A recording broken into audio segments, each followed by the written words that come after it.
विधानसभा निर्वाचन 2025 के संबंध में जो शेड्यूल है उसकी तैयार कर दी।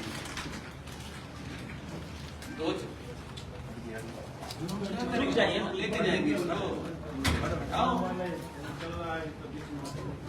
हमको कहाँ जाना है, हम लोग को जो लोग का है। तो 2 चरणों में राज्य में चुनाव की घोषणा हुई है। हम लोग के जिले में सभी 10 विधानसभा पहले चरण में चुनाव प्रस्तावित है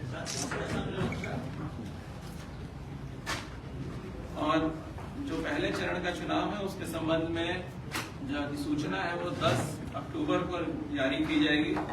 17 अक्टूबर को नामांकन दाखिल करने की आखिरी तिथि रहेगी।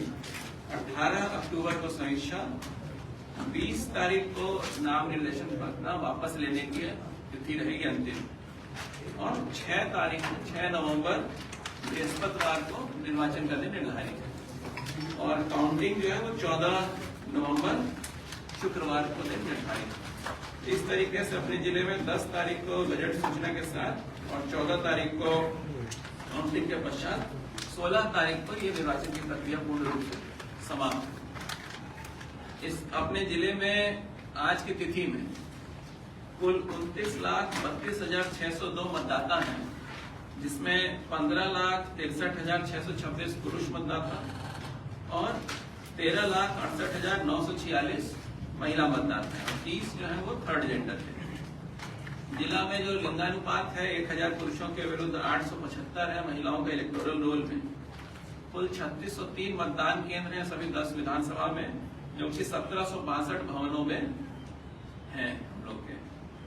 कुल 85 वर्ष से अधिक उम्र के जो मतदाता हैं वो 11,855 हैं और पीडब्ल्यूडी दिव्यांग श्रेणीगण में 33,104 कुल मतदाता हैं जो हम लोग के इलेक्टोरल रोल में आज की तिथि में है। चुनाव की घोषणा के साथ ही साथ आदर्श आचार संहिता भी आज से लागू हो जाएगी, जिसके संबंध में सभी राजनीतिक दलों के साथ बैठक करके उनको अवगत करा दिया गया। इस आदर्श आचार संहिता के दौरान जो मुख्य रूप से जो बातें हैं वो ये हैं कि कोई भी राजनीतिक दल या व्यक्ति विशेष कोई भी ऐसी हरकत नहीं करेगा जिससे कि स्वच्छ और सुगम मतदान होने के में कोई अवरोध पैदा हो।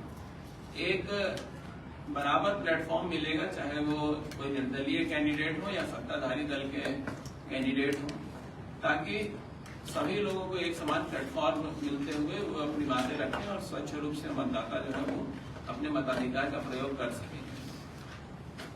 कोई भी सभा, रैली, कोई भी कैंडिडेट अगर यहाँ राजनीतिक दल करना चाहते हैं तो उनको संबंधित निर्वाची पदाधिकारी से परमिशन लेने के पश्चात ही वो इस तरीके का सभा या राजनीतिक जो रैली है उनका आयोजन कर सकेंगे।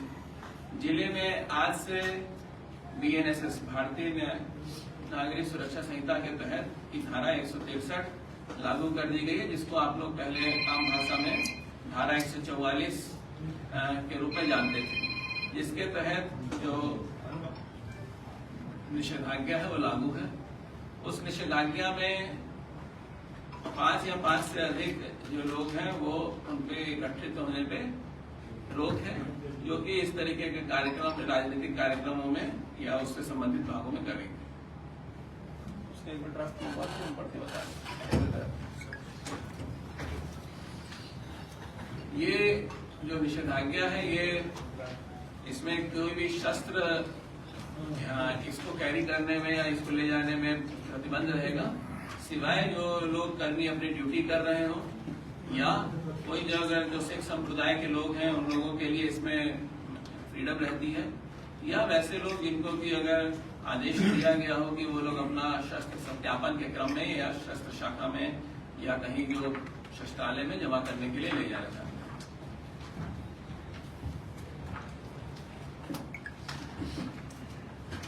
ठीक है।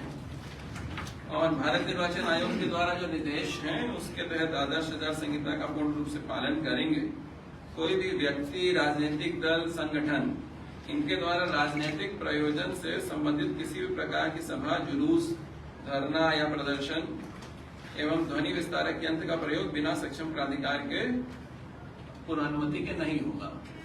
जो Bihar control law and use of control of use and play of loud speaker act है, उसके तहत रात्रि के 10 बजे से सुबह 6 बजे तक लाउड स्पीकर का प्रयोग वर्जित रहेगा। उस ड्यूरेशन में कोई परमिशन किसी तरह की नहीं दी जाएगी। कोई भी व्यक्ति या राजनीतिक दल अथवा कोई भी संगठन किसी प्रकार का पोस्टर, प्रचार, आलेख, फोटो आदि किसी व्यक्ति विशेष के विरुद्ध आपत्तिजनक पर्चा या आलेख इस तरह का प्रकाशन नहीं करेंगे, जो कि आचार संहिता के उल्लंघन से होता है। कोई भी व्यक्ति किसी धार्मिक स्थल का उपयोग राजनीतिक प्रचार के लिए नहीं करेंगे एवं सांप्रदायिक भावना को भड़काने के कार्य में नहीं करेंगे। कोई भी व्यक्ति, राजनीतिक दल या संगठन मतदाताओं को डराने, धमकाने एवं किसी प्रकार के प्रलोभन में लाने के लिए कोई कार्य नहीं करेंगे। और साथ ही साथ प्रदूषण फैलाने वाली जो प्रचार सामग्रियां हैं उनके इस्तेमाल पर भी राजनीतिक दलों को इसमें रोक रहेगी। जैसा कि मैंने बताया कि शासकीय कार्य में प्रतिनियुक्त दंडाधिकारी या पुलिस पदाधिकारी जो हैं, इनके अग्नेयास्त्र के उपयोग या निषेधाज्ञा उन पर लागू नहीं होगी। सिख धर्मावलंबियों के जो त्रिकाल धारण करने वाले हैं या कोई ऐसे धार्मिक व्यक्ति जो परंपरा अनुसार धारित किए जाने वाले शस्त्र हैं, वो इस निषेधाज्ञा के परिधि के बाहर रहेंगे। शव यात्रा, धार्मिक अनुष्ठान, सामाजिक शादी, विवाह या सांस्कृतिक जो जुलूस कार्यक्रम है उस पर निषेधाज्ञा के परिधि के बाहर रहेंगे। और अगर कोई भी व्यक्ति जो अपना शस्त्र सत्यापन जिनके पास लाइसेंसी शस्त्र है उनको अगर करेगा तो उस पर ये निषेधाज्ञा तो छूट रहेगी। तो ये इस तरीके से एक माहौल यहाँ पे हम लोग का निर्मित होगा जिसमें कि मतदाता बिना किसी प्रलोभन के शांतिपूर्वक अपने मताधिकार का प्रयोग करेंगे और एक स्वच्छ वातावरण में इसमें इस चीज को सुनिश्चित करने के लिए आज से हमारे जितने भी फ्लाइंग स्क्वाड हैं, वीडियो सर्विलेंस टीम है, ये सारी चीजें टीम्स आज से हम लोग की चालू हो जा रही है। साथ ही साथ जितने चेक पॉइंट हैं वो भी हम लोगों के जो गजट नोटिफिकेशन है उसकी तिथि से वो भी चालू हो जाएंगे। सभी टीम्स को ये हम लोगों ने डायरेक्ट किया है और ट्रेन किया है पिछले कुछ दिनों में कि किस तरीके से वैसी सामग्रियों और वैसी चीजों को खासतौर से देखना है, रोकना है जो कि निर्वाचन में प्रलोभन के रूप में इस्तेमाल की जा सकती है।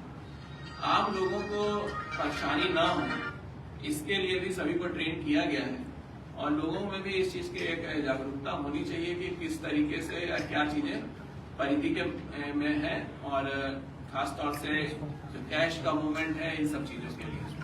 तो आमतौर पे जो मानक है उसके अनुसार इस तरीके से है कि अगर कोई भी व्यक्ति 50,000 रुपए से ज्यादा का कैश अगर लेके जा रहा है तो उसको एक जस्टिफिकेशन उसका रहना चाहिए कि वो पैसा कहाँ से आया या किस प्रयोजन के लिए ले जा रहे हैं। जो संबंधित मजिस्ट्रेट या जो जांच दल रहेगा उसको संतुष्ट करके उसके बाद उसको ले जा सकते हैं। लेकिन अगर 10 लाख रुपए से ज्यादा का कैश मिलता है तो उस केस में फिर उसको इनकम टैक्स के अधिकारियों को हम लोग को उसको सूचित करना है। अगर कोई ऐसी परिस्थिति आती है जिसमें कि अगर कोई नकद या कोई आपत्तिजनक सामग्री या कैश मान लीजिए या कोई डायमंड, ज्वेलरी, ये सब टाइप की चीज या गोल्ड का सामान है और वो उस समय संतुष्ट नहीं कर पाते हैं तो जो हमारे मजिस्ट्रेट हैं वो उसको जब्त करेंगे और उनको एक रिसीविंग उपलब्ध कराएंगे कि आपसे इतना सामान उपलब्ध जब्त किया गया है और उनको 24 घंटे के अंदर जिला में उप विकास आयुक्त की अध्यक्षता में समिति है जिसमें वो आकर अपना पक्ष जो कागज है संबंधित उसको रखेंगे। उनके कागज को संतोषप्रद पाया जाएगा तो उसको तुरंत रिलीज करने का आदेश दे दिया जाएगा। ये प्रक्रिया हम लोगों ने अपने सभी मजिस्ट्रेट्स को बताई है। मेरे ख्याल से ये सभी लोगों को आपके माध्यम से भी जानकारी रहे कि अगर वैलिड सोर्स है तो उनको किसी तरह की कोई घबराने की बात नहीं है। लेकिन अगर कोई वैलिड सोर्स उनका नहीं है, जस्टिफिकेशन नहीं है, तो भी उनको एक पर्याप्त मौका दिया जाएगा। तब भी अगर वो नहीं कर पाते हैं तो फिर उसको सीजर करते हुए फिर आगे की उसमें जो कानूनी कार्रवाई है वो की जाएगी। सभी प्रकार के जो डिफेसमेंट हैं संपत्ति विरूपण के वो अगले 72 घंटे में हम लोग उसको पूर्ण रूप से समाप्त करेंगे और राजनीतिक दलों के भी जितने प्रतिनिधि आए थे उनसे भी ये इस बारे में निर्देशित उनको भी किया गया है कि अगर उनके द्वारा जो कई पोस्टर्स बैनर लगाए गए हैं तो वो स्वयं भी उसको अगले 72 घंटों में पूर्ण रूप से हटा दें। 24 घंटे में सरकारी संपत्ति पे, 48 घंटे में सार्वजनिक जगह पे और 72 घंटे में निजी स्थानों में इसको हटाने के लिए आयोग के द्वारा निर्देश दिए जाते हैं। साथ ही साथ किसी भी तरीके का जो कोई प्रचार सामग्री है पैम्पलेट या कुछ कागज छपने हैं तो जिस भी प्रेस से छपते हैं उस प्रेस को इसमें डिटेल देना या उसकी विवरणी अंकित होना उसमें कंपलसरी है। अगर XYZ प्रेस है तो प्रेषक XYZ प्रेस करके और उसका जो संपर्क नंबर है वो उसमें रहे, ताकि ये पता चल सके कि ये जो बैनर फ्लेक्स है वो किसके द्वारा इसको बनाया गया है, छापा गया है, ये जरूरी है। इसके अतिरिक्त जो आप सब लोगों से संबंधित है, मीडिया से संबंधित और मुख्य निर्वाचन आयुक्त महोदय के द्वारा भी प्रेस कॉन्फ्रेंस में ये बताया गया और जो बैठक हुई थी हम लोग की उसमें भी ये बताया गया था कि मीडिया के जो हमारे जो प्रतिनिधिगण हैं उनको चुनाव के दिन के संबंध में जो पासेस हैं वो उपलब्ध कराए जाएंगे और उसमें बहुत स्पष्ट रूप से लिखा रहेगा कि आप कहां तक जा सकते हैं, क्या चीजें पूछ सकते हैं, क्या नहीं। सारांश के रूप में अगर बोले तो आप कोई भी ऐसा प्रश्न है उनसे नहीं पूछ सकते डायरेक्ट या इनडायरेक्ट जिससे कि उनकी जो वोट की जो गोपनीयता है वो भंग हो। साथ ही साथ वोटिंग करते समय उनके जो जिनको उन्होंने वोट किया ये चीज भी उसकी वीडियोग्राफी या रिकॉर्डिंग उसको नहीं कर सकते हैं। और एक और चीज आपको सुनिश्चित करना होगा कि आज की तारीख में बहुत सारे फेक न्यूज और पेड न्यूज इन दोनों चीजों की लगातार शिकायतें आ रही हैं। तो पेड न्यूज में खास तौर से कि किसी व्यक्ति विशेष के संबंध में अगर आपके माध्यम से डायरेक्टली या इनडायरेक्टली अगर न्यूज आती है तो उसमें जो जिला की स्तरीय कमेटी है उसकी समीक्षा करेगी। और दूसरा, अगर कोई फेक न्यूज है तो उसको भी आप लोग अवॉइड करें। सेंसेशन क्रिएट करने से पहले उसका सत्यापन करा लें, क्योंकि आज की तारीख में कोई भी चीज इस तरह की होती है तो वायरल बहुत तेजी से हो जाती है। तो इसमें थोड़ी हम लोग को गंभीरता बरतने की जरूरत है। और कोई भी अगर इस तरह की चीजें आपको पता चले तो उसकी पुष्टि करने के लिए हम लोग से आप लोग हमसे या DPRO साहब से आप लोग संपर्क करके उसमें क्लियर कर सकते हैं। मुझे पूरी उम्मीद है कि जो विगत लगभग 2 से 3 महीनों से प्रशासन की इस संबंध में जो तैयारी है उसके तैयारियों के दम पे और लोगों के सबके सहयोग से, मीडिया के सहयोग से जो आज प्रेस रिलीज हुई है जिसमें 10 तारीख से जिले में हम लोग के अधिसूचना चालू होगी और 6 नवंबर को निर्वाचन और 14 तारीख को काउंटिंग की प्रक्रिया शांतिपूर्वक संपन्न होगी। आगे SP साहब भी आपको विधि व्यवस्था और सुरक्षा के संबंध में उसके बारे में अवगत करें।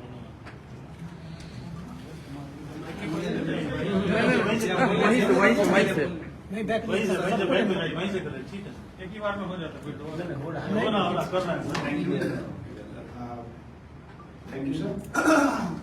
जैसा कि आप सभी को विदित है कि जो पुलिस है उसका कार्य शांतिपूर्ण तरीके से स्वच्छ प्रक्रिया के तहत भय रहित वातावरण में निर्वाचन को संपन्न कराना है और उन सभी कारकों को नियंत्रित और समाप्त करना है जो या तो लाभ या प्रलोभन का कारक बन सकते हैं या भय अथवा दबाव का कारक बन सकते हैं। आप सभी को यह भी विदित है कि माननीय निर्वाचन आयोग के निर्देशानुसार लगभग 6 माह पूर्व से निर्वाचन की तैयारियों की प्रक्रिया प्रारंभ हो जाती है।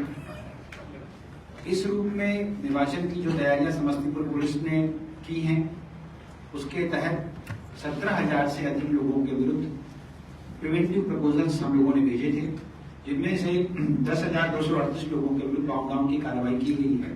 126 और 135 BNSS के तहत, जिसको पूर्व में आप लोग 107, 116 की कार्रवाई के नाम से जानते हैं।